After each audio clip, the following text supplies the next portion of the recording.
here to talk to you a little bit about financial safety, recognizing some of the signs and safeguards of financial abuse. So hopefully everybody has, had time to kind of come in and we can get started. So while we, let people keep coming in, I'll tell you a little bit about me and the reason why I think some of this introduction is important is because, as I like to mention in my past presentations on this topic, is that this is what the face of domestic violence or IPV survivors look like. This is what we look like. We look like the average person. There's nothing that stands out that's any different. So I have a Bachelor of Science in Psych from St. John Fisher, certified peer specialist in New York State, was family peer advocate also for New York State, and now certified financial counselor. And again, survivor. I like to add that in there because the point of my being here today to share this information is that if I can do it, you can do it too. And the funny thing is that, everybody's heard that if you can do it, I can do it. And I don't buy into that. I really hate to buy into that. And I never trust when someone says, trust me, if you can do it, I can do it. But in this case, definitely, if I can do it, anyone can do it. Like I said, the face,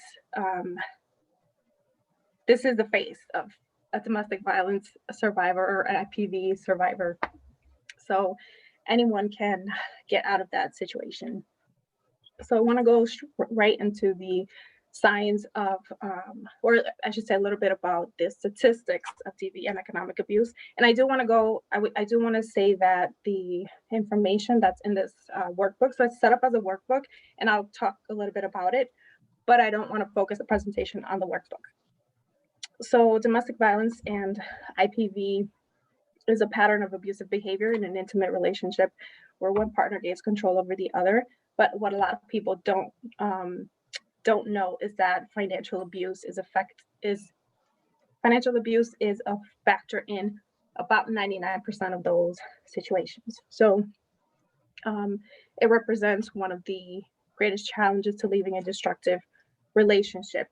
Not to mention, of course, other reasons being feeling unable to support the children, fear of retaliation, whatever the case might be. There are a million one reasons why men and women tend to stay. It's not just women. So again, as I said before, the presentation is based on this workbook that a friend of mine and I created after my experiences, and I wanted to figure out a way to help other people. So part of my experience was definitely not a good one, but I am also a big believer in the fact that I don't regret anything that I've been through because it's brought me here today. If I wouldn't have gone through what I went through, if I wouldn't have had those adverse experiences, I wouldn't be here to share this information with you today. So it actually started with me losing my memory, where to the point where I literally couldn't tell you if, what my kids' ages were. I couldn't tell you what grades they were in. I couldn't tell you their teachers' names. I couldn't, just make a simple call. I'm going to pick up my son or my daughter from school today without someone sitting next to me. I couldn't drive home without someone in the passenger seat helping me. Like, no, you forgot to turn here. You forgot. It was not an easy situation. So going through it, I just kept thinking, okay, there has to be a purpose for me going through this. And I feel that this was it. So my being able to talk to you is the result of that. So as I said, the book itself was created to address the specific financial challenges that survivors face, because it definitely is a population set apart from the rest. So it offers resources and tools that not just a survivor can use, but anyone can use to build their finances and work on their financial future. But also, as I just mentioned, it's developed from real life experience. So, sorry, my My screen here is not cooperating. So recognizing economic abuse. It can be difficult to recognize the signs of abuse. Most people that are in this type of situation don't even realize that they are being abused. They've never heard of, the actual terms that go along with it. Like, for example, employment sabotage, financial manipulation, control, coercion, denial of access to funds. This is their day to day. They don't realize that, oh, it's not normal for my spouse to control the bank accounts. It's not normal for my spouse to, give me an allowance, or it's not normal for, me to have to ask for the money that I need in order to go take care of my specific needs. If it's day to day for you, that's what you're used to, then you wouldn't know the difference. So victims don't always realize. So the workbook, again, has a tool to assess those particular areas of economic abuse, which would help kind of figure that out.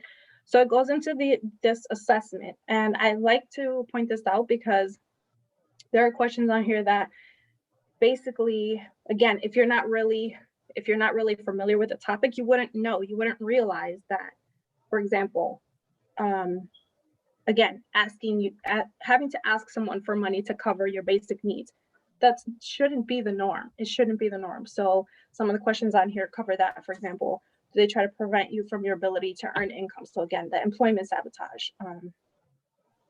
Not too many people know this, but I've also had that experience where I was supposed to I had a job interview planned this particular day. So I had a job interview planned, and the morning of, my glasses went missing. I actually wore glasses at the time. These are not prescription anymore, but I had glasses at the time, and my glasses disappeared. They were just gone. Come to find out on my way out the door that this particular person had hidden my glasses because they didn't want me to get there. Well, if you leave, then I'm going to, do XYZ to the car. You're not going to get to your job interview. So it's things like that people don't realize. They're all connected, and they're all forms of economic abuse.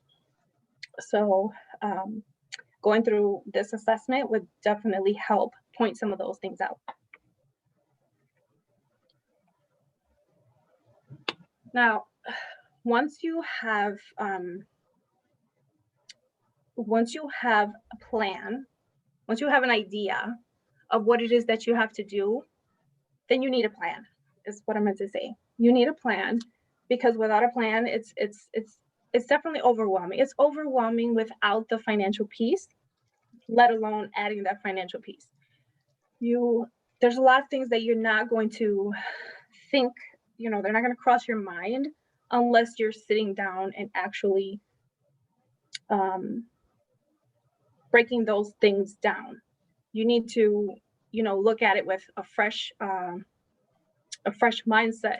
Look at it with so many components that you're not going to be able to if you're in the middle of the overwhelm. So it's important that these steps are taken in order to start getting you onto the right path with your finances so that you can move on and better your situation. So the implementation of the SMART method here was the perfect way to get started. So if anybody's familiar with the SMART method, the goals should be specific, measurable, attainable, relevant, and time-based. So that way you have a roadmap, basically, to help you build your vision and motivate you to get started. You'll know what it is that you are focusing on. You'll have a better, as I said, a better plan, a better roadmap, and be able to better focus on getting things done if you start with this SMART goals method. Then where to get started. So this is where the fun begins. This is where we get kind of like in depth into getting your finances where they should be in order for you to be able to move ahead with, fixing your situation. So the first thing you would want to do is check what your financial profile looks like. So a lot of people have never even looked at their credit report. And a lot of times in this type of situation, with DV or IPV involved, it's definitely not something that they've done before. They don't know what their credit score is. They don't know that this spouse, for example, has, taken out credit cards in their name, or that they have, run up these bills that they don't know about. And a lot of times it's very common to find out after the fact. So let's fast forward, you're going out to, I don't know, apply for a card, or you're trying to get a car or a job, or whatever the case may be, even an apartment, and they run your credit and they say, well, what about, you have these evictions, or you have these accounts on here that you've never paid for. Why would I give you any credit? And you feel like the world just crashes down on you because you have no idea. So you don't want to be caught blindsided. You want to go in being familiar with what's on your credit report, so then you can adjust it accordingly. So the easiest place to start would be, as the website is listed there, annualcreditreport.com, so you can access your credit reports there for free, especially now during COVID would be a very good time to take advantage of that. So, and if you don't, for example, if you've never read your credit report, if you don't know how to break down the different components, there's always services available for that as well. We'll talk about that later. So another thing to do would be adding a freeze pin or a fraud alert to your credit report. So this would make it difficult for, whether it's that spouse or just someone off the street, to access your credit. So anytime someone would try to open a credit line in your name or have any kind of access to your credit report or your credit overall, you would get a notification. And without a password, the freeze pin is basically a password. Without that password, they wouldn't get in. You would need it's like any other password. If you try to get into your credit report, if you want to apply for a card, if you forgot the freeze pin, that's going to be a problem, because the point of it is to not let someone access it. So another idea, and again, these are just ideas, but another idea would be to get a post office box so you can receive private mail, because that way, you won't be getting your mail at home. A lot of times you don't even get to see the mail because it's intercepted. So it's just a safe place for you to get your mail. Establishing and changing all passwords periodically is a huge thing. A lot of people don't know that they can have passwords set for their bank accounts. And that's definitely an important one. And that one can be a little tricky if you, if you have like joint accounts, for example, and you're not used to being the one to talk to, talking to the people at the bank, or you're not the one used to having those interactions. But you'd be surprised at how receptive people are when you're in this situation and trying to help. So, and we'll touch a little bit about that now. So talking to someone that you're able to trust, whether it's, to build your social support. So providers as a whole, including that bank teller, it could be, your kid's teacher, it could be your doctor, which is why they have those assessments in the beginning of the appointment. So any of these providers would definitely be a good resource, and you'd be surprised how much they are willing to help. So something else a lot of people don't know, or it doesn't really cross your mind, that FMLA is something that you could look into. For example, if you have to, take time off work for PTSD, for example. So PTSD is also something that I had struggled with because of these, experiences in the past. And I didn't have a choice but to be out of work when everything happened to me. But it's not something, like I said, it's not something that people really tend to think about. But since it's a resource that's available, it is something to consider, because you might need it. You might need those 2-3 days. You might need that half a day to kind of clear your mind, because you just can't deal with it.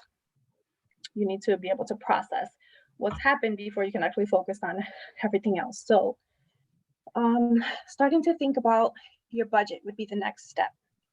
So accounting for upcoming and unforeseen expenses is going to be huge, especially if you're trying to, put a plan together. If you're in transition, or if you're already, you've already established yourself, but you're not sure where to start. It might be the first time that you've ever overseen your own finances. It might be the first time that you've looked at a budget sheet. It might be the first time that you've seen your bank statement. It might all be brand new and it might all be overwhelming. But like I said, there are services that can help. So taking the time to sit down and go through those steps, as I mentioned before, with the SMART goals is going to be the perfect place to start. So, and as always, with every DV or IPV situation, continuing to keep documentation of every single thing, every single step that you take. Who it was that you spoke to, on what date, what keeping track of your your passwords, when you changed them, what they were, just making sure that everything as far as documentation you have updated. So again, more about the budgeting. So this little snapshot here is just some of the things that might come up in your budget. It's going to be different for everybody. Not everything is going to apply to everyone, but it's just a little example there. So one of the most important and challenging steps is to evaluate your income and expenses, again, because there are things that you've never thought of before because you didn't have to. They were either, they were taken care of by this other person, or you've just never had that expense before. Or maybe you were a stay-at-home mom or dad, and now you have to, get back to work or get into the job market. So you'll have childcare expenses. You might have transportation expenses you didn't have before. So a lot of things to take into account that might not normally it might not be the norm for you. So because it's definitely important, as I said, to establish this once you're starting to transition. So this helps build a path to get to that the end of your journey, which will be one of financial freedom, because that's at the end of the day, that's what it feels like when you are taking care of your own, when you're overseeing your own expenses. It's the feeling is pretty amazing, I can tell you. I honestly, I can say that I'm very blessed these days to be able to oversee everything on my own, and I don't have to worry anymore, because God forbid I ever found myself in a situation like that again. I have the resources that I need in order to plan, for whatever the case may be. So I can do the budgeting now. I can, I know I can talk to certain people. I know that I can build a plan starting from scratch because I have these goals to start with. So tips and resources. Again, this is just a list of a few more, but for example, opening a new account and meeting with the financial institution, if possible, as I mentioned before. And this one, I like to mention it again because, as I said, you'd be surprised how receptive they will be. So I'll share a little bit about what happened with mine when I went in. I have never shared my bank account with my spouse. It just wasn't the way that it was set up. So in that case, I didn't have that problem. But that person, he had his ways of getting information, and that was the one thing I was worried about. So the first thing that I did was, kind of racked up that courage to talk to that manager at the bank and say, hey, this is what's going on. Of course, it's not going to be the easiest thing. It's not going to be the easiest thing for anyone, but it helps sometimes if you take someone with you, someone that you trust. But you don't have to. Just the fact that you're reaching out to someone and letting them know exactly what's going on. So I had my accounts password protected, and there was a note attached to the account that said, the rationale behind it the password being added. So should anyone have reached out and said, I need access to this money or whatever the case might have been, there's no way. Plus, there was no way he was ever going to guess the password. So that's one of the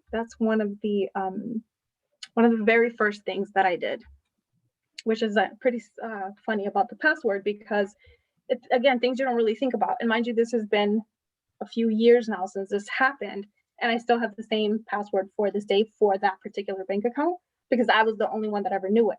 Up until literally about a week ago, my son was next to me and I was on the phone with the bank and they asked me for the account password. I give him the password and my son just looks at me and smiles, and I'm like, yep, time to change my password. Like, he would never, but it's just, it's just a safeguard. Again, something that you don't want anyone to know. So physical records, keeping your personal and financial records in a safe location. Again, this goes back to, having someone that you can trust, or let's pretend there's absolutely no one. And, leaving your documents in a safe place is also going to be the way to go. Sorry, I couldn't find my word there. But so maybe like a safety deposit box, that also works. Bank,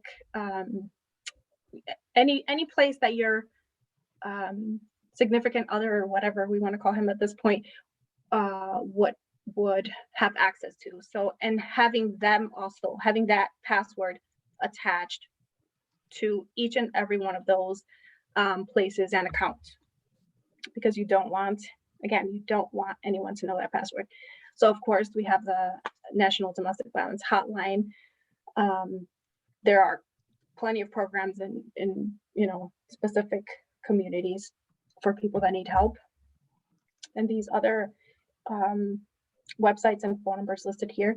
Plus, of course, we have Resolve and all the other ones. So, but when it comes to financial services, this is what I ran into. So luckily, when I was going through this, I was getting to the point where I could start to reach out to other people without feeling like I couldn't. I felt comfortable enough because I was already getting these services because of what had happened, because of my memory and all of that. And I did have that extra support. But when, fast forward a few years later, and I ended up being the one helping other people, helping other families, helping other parents, I didn't have this piece. I didn't have the financial, the planning part. And yes, there were a few programs nationally, but I needed something like in my hand, like right now. And unfortunately, I just didn't have it. So that's how this whole workbook came about. And again, a lot of the information is from experience. So I by no means am I an expert. Yes, I've worked with families in the past, and yes, most of my information is because of personal experience. But again, I'm just glad that I'm able to share it. But that being said, I think that now this plug is the perfect timing for it, because with the Financial Empowerment Center, which is the place for which I'm one of the counselors at this point, they can help you, but we can help you, whether it's work on your savings, your banking, your debt, your credit, any questions that you might have. And no, we're not specific to help DV or IPV population, but if you reach out to me, I can do my best to kind of steer you in the right direction as much as I can. Like I said, mostly based on personal experience, but also on my research. And I hope that it's like I always say, if one person can benefit from this information, from this presentation, then I've done my job. So I'm very grateful to Resolve for reaching out again and asking me to do this presentation today. And I'm pretty sure that I am kind of ahead of schedule, so I can kind of turn it over to you already, because that's all I have. Thanks, Karen. Yeah, no worries. Thank you so much for offering all the information you were able to offer today. We do have a bunch of great questions coming in. So the first one is, any advice for survivors dealing with financial abuse post-divorce or post-separation? So again, the best place to start is going to be, well, one, okay, let me go back. I was going to touch on those SMART goals, but the best place to start is whether you have that, like this service, for example, whether you start with something like this or you start on your own. The best place, because if you call us, that's what we're going to do too. We're going to start there. We would look at your credit report. So the best place to start is going to be by looking at your credit report, and accessing them at www.annualcreditreport.com. It's going to be helpful, because again, you're going to be able to see what you have, on your profile specifically. So you're better able to, you're going to know where to start. So, and making sure that you are able to recognize everything on there, like, are each of these accounts mine? This doesn't sound familiar. And even if it's something, it could be yours, maybe you just don't remember. But if you need someone to kind of help you through that, that's where a service like the FEC would be able to help, because as I said, we would start with your credit report as well. Another question, does the Rochester Financial Empowerment Center assist folks who are living outside of Monroe County?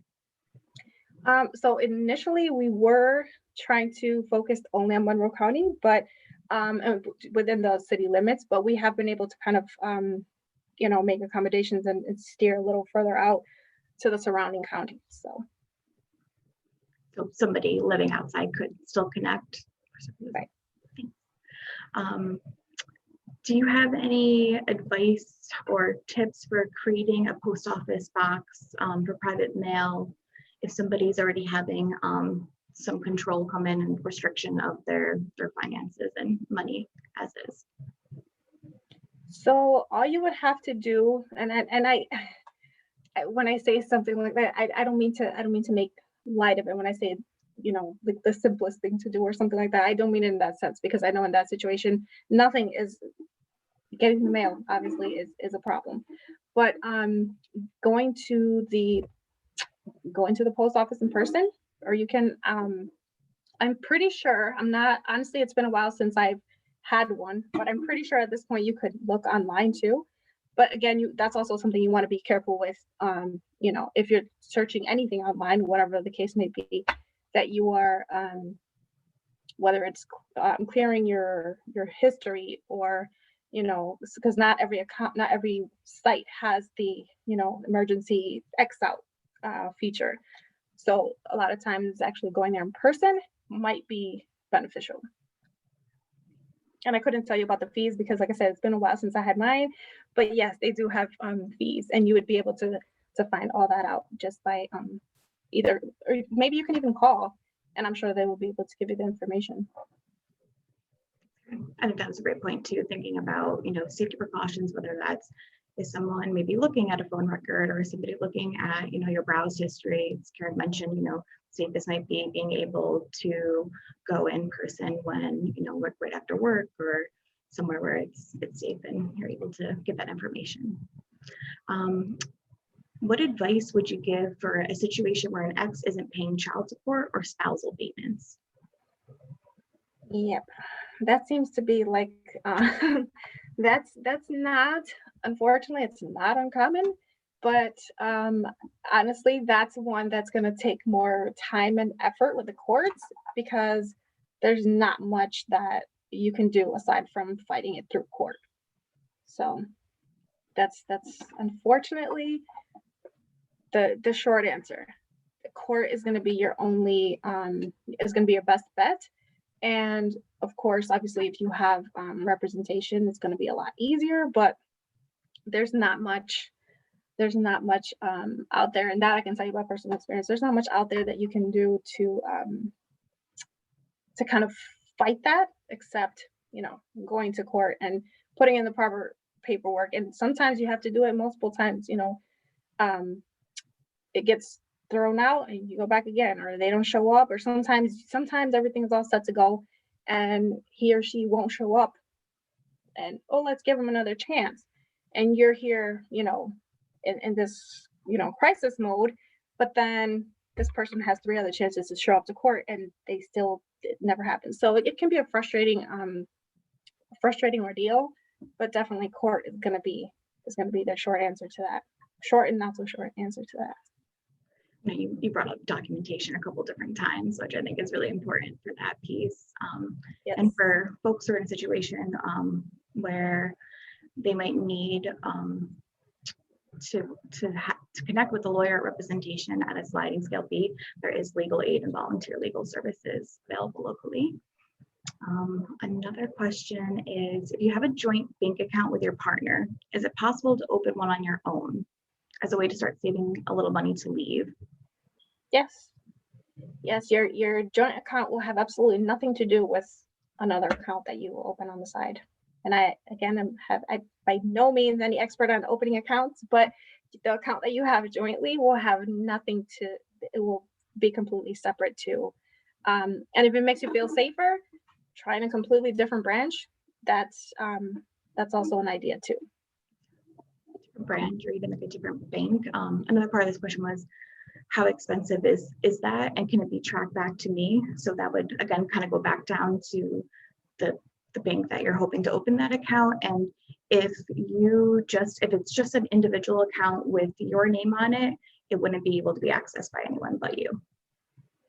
Right. So, and even then, so actually that would be the perfect time to, if you're setting up a new account, would be the perfect time to have this conversation. And I understand not everybody wants to have everyone know their business, but it's sometimes, like I said, you'd be surprised as to how receptive and how helpful people really are when it comes to these situations. So it would definitely be helpful to have that conversation then and there with this person when you're opening the account. So I'm opening this account.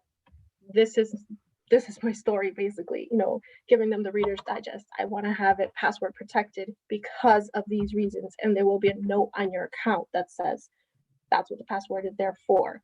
So if anything should ever happen, God forbid, there was a note there, and they have to stick to that. So, and then another thing is, if it's the case that you're not even sure where to start with the bank account, that's something else that the FEC can help with that too.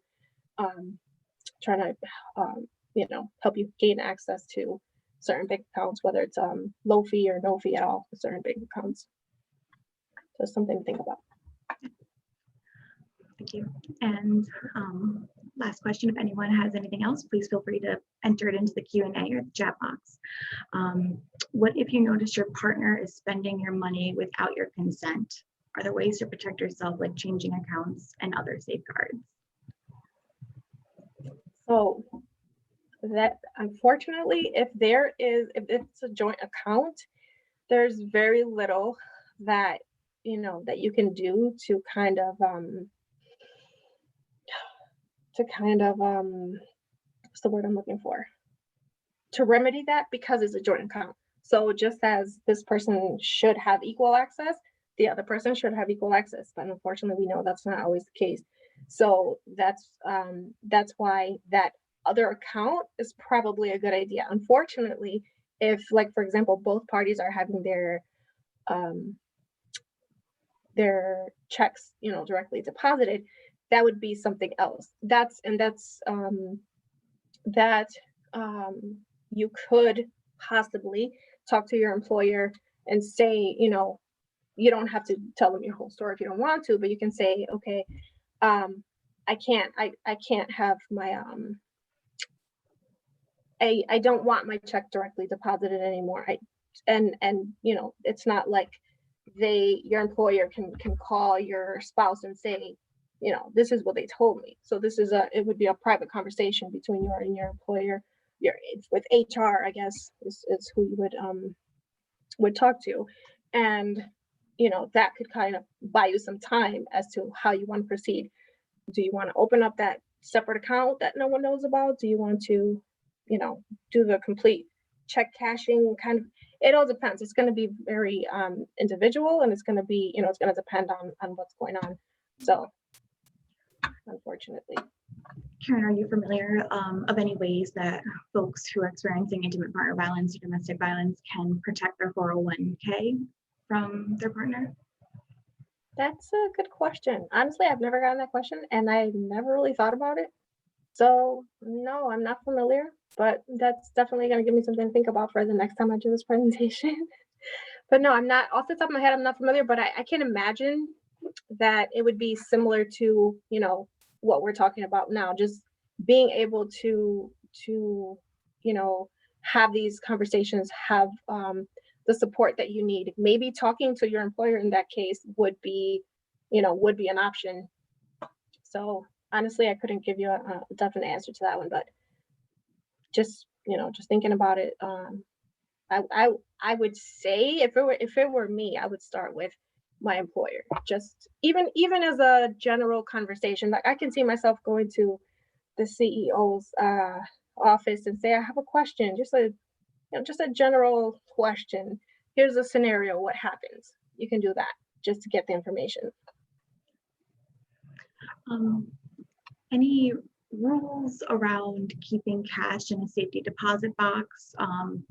Or within your work, do you guys often support people who are maybe like storing or stashing cash somewhere safe, whether that's in a private bank account that's just them, or whether a trusted family or friend?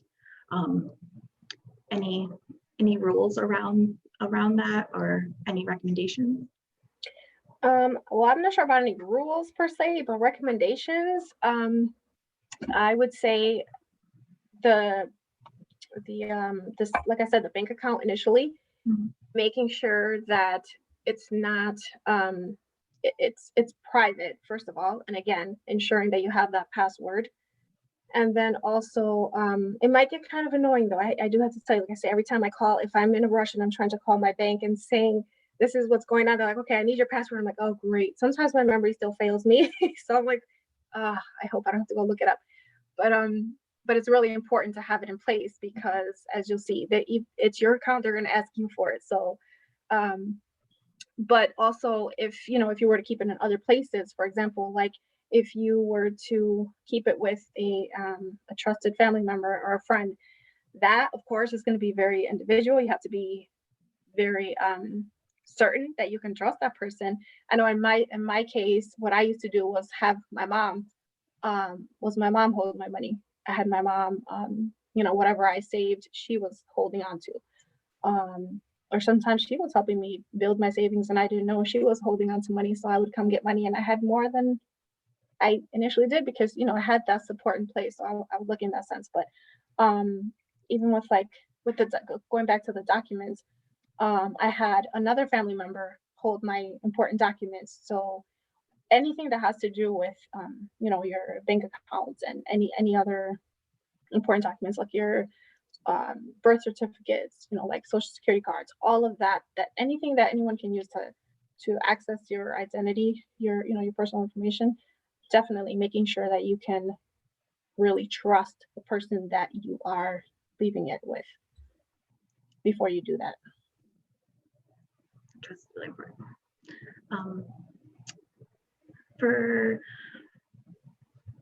people who are in a marriage or a relationship, maybe without, not married to their partner, and they're living in a home where their name isn't on that title, is it possible to be granted equity on the home if they separate or divorce? That's another question I've never gotten, and I'm not sure. But I can only speculate with this one because I'm definitely not a mortgage expert either. But I wouldn't think so. If your name is not on it, I wouldn't think so. But again, I'm not sure. Don't quote me because I'm not sure about. So I definitely have to do a little more research on that one because I'm not sure. And I would imagine too that would maybe go back into that documentation piece. If there's some record you have where you were maybe making payments, or depending on what the situation was. And another question we have is, are there any programs that you're familiar with in Monroe County to support survivors of intimate partner violence, domestic violence, who don't have good credit but need support getting a home or interested in either purchasing a home, renting, or getting qualified for a home? So that, again, a good place to start that conversation initially would be, again, with us at the FEC, because the way it goes, so okay, even, and most people that are looking to buy a home right now, regardless of what's going on, the programs are pretty much sending them to us to kind of get like a look at what's going on with their financial profile overall, and then see if there's anything that needs tweaking, anything that, and then going back to, okay, now we're ready for the process. So what would happen is you would call and set up an appointment with us. We would, like I said in the beginning, we would go through, collect information, go through assessments, talk about your goals. So if your goal is home buying, how it would work is that we would look at your credit report, kind of give you a snapshot. Okay, this is what we see. This is what needs improvement. These are where your numbers are now. This is where they need to be in order to get to that home buying point. So then from there, we're able to kind of reach out to, send you to, oh my God, send you to other resources, like, whether it's like the first time home buyers or, different programs that can help in that sense. So it's all going to go back to starting to look at your credit report, whether you do it on your own or whether you do it with us. We're going to start in the same place, the credit report, because that's going to tell you what you need to work on. Somebody did enter in that it is possible to get equity for that, the last question that they had in their situation, been able to be granted equity within the home. I think that's it for questions. I want to give a really, really huge thank you to everyone who's attended, and especially to Karen for presenting today. Our next workshop will be led by Resolve Therapist Carly, and it's going to be held on February 22nd at 12 p.m. February is Teen Dating Violence Awareness Month, and we're looking forward to offering a really in-depth workshop on healthy relationships and teen dating violence that can be attended by teens, parents, professionals, and community members next month. And as always, this workshop will be recorded and will be posted to our YouTube channel and social media.